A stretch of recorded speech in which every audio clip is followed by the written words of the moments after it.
انسان جب مرتا ہے اس کے مال میں 4 کام ہوتے ہیں۔ سب سے پہلے اسے دنیا سے رخصت کرنے کے لیے تجہیز و تکفین کا انتظام، اس کے کفن کا، غسل کا، قبر کا انتظام کرو۔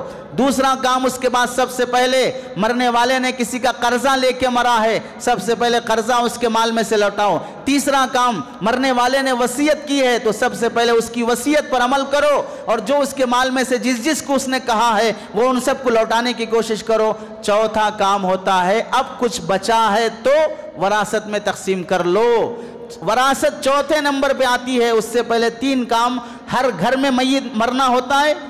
کون سا گھر ہے جس کے گھر میں موت نہ آئی ہو سکتا ہے کہ کرائے کے نئے گھر میں شفٹ ہوئے ہیں، اس واسطے ابھی کسی کی موت نہ آئی ہو، ورنہ تو ہر خاندان میں موت ہوتی ہے۔ مرنے کے بعد سب سے پہلے یہ 3 کام ہوتے ہیں، چوتھا کام پراپرٹی کا ہوتا ہے۔ افسوس ہم پہلے کام کی طرف توجہ دیتے ہیں، اس کے بعد کسی کام کی طرف توجہ نہیں۔ وراثت بھی 10-10 سال 15-15 سال سے پڑی ہوئی ہے۔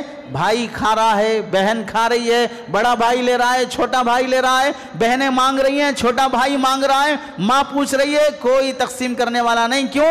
انتظار ہے اور حقداروں کے مر جانے کا۔ وہ جب وہ بھی مر جائیں گے تو خود قابض بن کر ناگ صاحب بن کے بیٹھ جاؤں گا، کسی کو نہیں دوں گا۔